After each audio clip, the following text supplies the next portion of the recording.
So hello friends, welcome back to my channel Meenachari creations. ఈరోజు video వచ్చేసి ప్రెగ్నెన్సీలో EDD date అంటే డెలివరీ డేట్ని మనము ఎలా క్యాలిక్యులేట్ చేసుకోవాలి అండ్ చాలామందికి ఈ క్యాలిక్యులేషన్ అనేది కన్ఫ్యూజ్ అవుతూ ఉంటారు. సో మీరు కన్ఫ్యూజ్ అవ్వక్కర్లే, నేను ఒక ట్రిక్ అనేది చెప్తాను.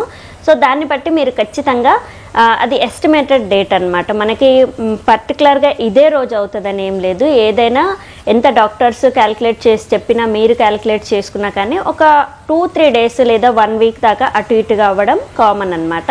కానీ చాలామందికి ఏంటంటే ఈ డేట్ అనేది డెలివరీ డేట్ ఎప్పుడు అనేది చాలా కన్ఫ్యూజ్ అవుతూ ఉంటారు. స్కాన్లో తీసినప్పుడల్లా ఒక్కొక్కసారి ఒక్కొక్కలాగా వస్తూ ఉంటుంది.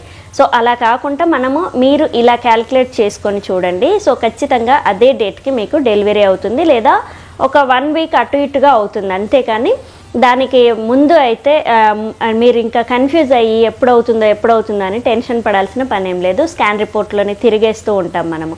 సో ఇవన్నీ కాకుండా మీకు డెలివరీ డేట్ అనేది కరెక్ట్గా తెలుసుకునే పద్ధతి ఏంటంటే, మనకి ఖచ్చితంగా 9 నెలలు నిండాలి. డెలివరీ డేట్ అనేది ఫస్ట్ ఎల్ఎంపి డేట్ అంటే ఏంటంటే, మీకు ఫస్ట్ ఎప్పుడైతే మీకు పీరియడ్ అనేది వచ్చి ఆగిపోతుందో వచ్చిన డేట్ని గుర్తుపెట్టుకోవాలి. సో మీకు ఇప్పుడు జనవరి 1కి మీకు పీరియడ్ అనేది స్టార్ట్ అయిందనుకోండి, అదే డేట్ జనవరి 1నే మీరు గుర్తుపెట్టుకోవాలి.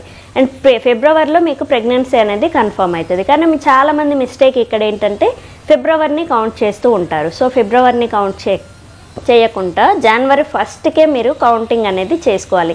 ఒకవేళ ప్రెగ్నెన్సీకి ముందు, ఇప్పుడు మ్యారేజ్కి ముందు ఫిబ్రవరిలో మ్యారేజ్ అయ్యి జనవరి నెల మీకు ముందు నెల కూడా అంటే మంత్ ఎండింగ్లో మీకు జనవరి ఎండింగ్లో పీరియడ్ అనేది వచ్చి ఫిబ్రవరిలో మ్యారేజ్ అయిందనుకోండి, అప్పుడు కూడా మీరు జనవరి నెలనే కౌంట్ చేసుకోవాలి.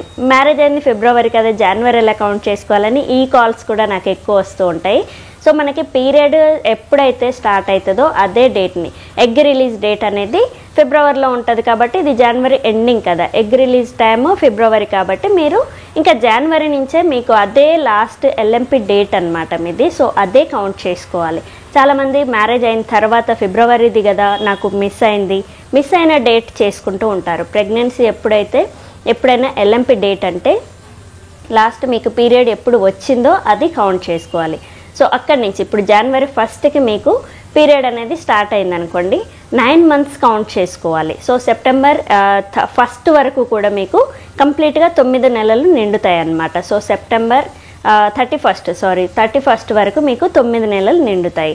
సో జనవరి నుంచి సెప్టెంబర్ వరకు మీకు 9 నెలలు కదా. సో క్యాలిక్యులేట్ చేసుకోండి. జనవరి, ఫిబ్రవరి, మార్చ్, ఏప్రిల్, మే, జూన్, జూలై, ఆగస్టు, సెప్టెంబర్. ఈ సెప్టెంబర్ ఎండింగ్ వరకు 31 వరకు మీకు కంప్లీట్గా 9 నెలలు నిండుతాయి.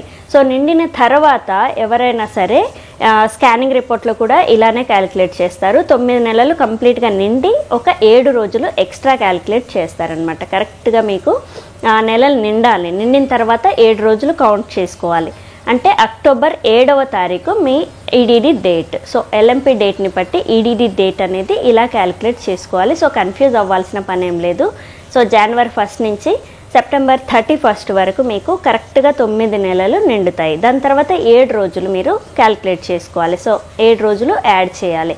సో ఇలా మనకి ఒకవేళ మంత్ ఎండింగ్లో వస్తే ఆ డేట్ని బట్టే క్యాలిక్యులేట్ చేసుకోండి. నేను ఫర్ సపోజ్కి ఈజీగా ఉంటుంది అనేసి జనవరి 1 చెప్పాను. సో కన్ఫ్యూజ్ అవ్వకుండా ఉంటారని. సో జనవరి 30కి వస్తే మాత్రం మీరు ఆ లెక్క ప్రకారమే కరెక్ట్గా 9వ నెలలు క్యాలిక్యులేట్ చేసుకోవాలి. సో ఖచ్చితంగా దీని గురించి కన్ఫ్యూజ్ అవ్వకుండా ఉంటారు. అండ్ ఈడీడీ డేట్ని ఇలా తెలుసుకోవాలి అనేసి అదే డేట్కి కరెక్ట్గా అయిన వాళ్ళు కూడా చాలామంది ఉంటారు. సో మనం క్యాలిక్యులేట్ చేసుకునే పద్ధతి అనేది ఇలా ఉంటుంది. ఇంకా మీరు కన్ఫ్యూజ్ అయితే నేను మామూలుగా అది ఉంటుంది కదా క్యాలెండర్ చూపించి మరి మీకు ఎస్టిమేటెడ్ డేట్ అనేది చెప్తాను. సో ఇది ఖచ్చితంగా మీరు కన్ఫ్యూజ్ అవ్వకుండా స్కానింగ్ రిపోర్ట్లు ఇవన్నీ చూసి కంగారు పడకుండా ఉంటారనేసి ఈరోజు ఈ వీడియో నేను షేర్ చేస్తున్నాను. అండ్ చాలామంది వీక్స్ అండ్ డేస్ కౌంట్ చేసుకోవాలంటూ ఉంటారు, వీక్స్ అడుగుతూ ఉంటారు. అండ్ క్యాలిక్యులేట్ నాకు ఎన్ని వీక్స్ అంటే వాళ్ళ ఎల్ఎంపి డేట్ చెప్పి నాకు ఇప్పుడు ఎన్ని వీక్స్ ఏంటి అనేది అడుగుతూ ఉంటారు. సో అవన్నీ కూడా నేను ఆల్రెడీ వీడియోస్ అనేవి షేర్ చేశాను. అది పదే వీడియో కామెంట్ వస్తుంది కాబట్టి నేను మరొకసారి weeks counting and days counting అన్నీ కూడా మీకు క్లియర్గా రాసి మరీ చూపిస్తాను. సో చూసారు కదా ఈరోజు వీడియోలో ప్రెగ్నెన్సీలో ఈడీడీ డేట్ని ఎలా అంటే మన డెలివరీ డేట్ని ఎలా కనిపెట్టాలి అనే దాని గురించి ఒక చిన్న ట్రిక్ అనేది నేను ఈరోజు వీడియోలో మీకు క్లియర్గా ఎక్స్ప్లెయిన్ చేశాను. సో రేపటి వీడియోలో ఇంకొక మంచి టాపిక్తో మీ ముందుకు వస్తాను. Thank you. Please subscribe my channel Meenachari creations. Thank you.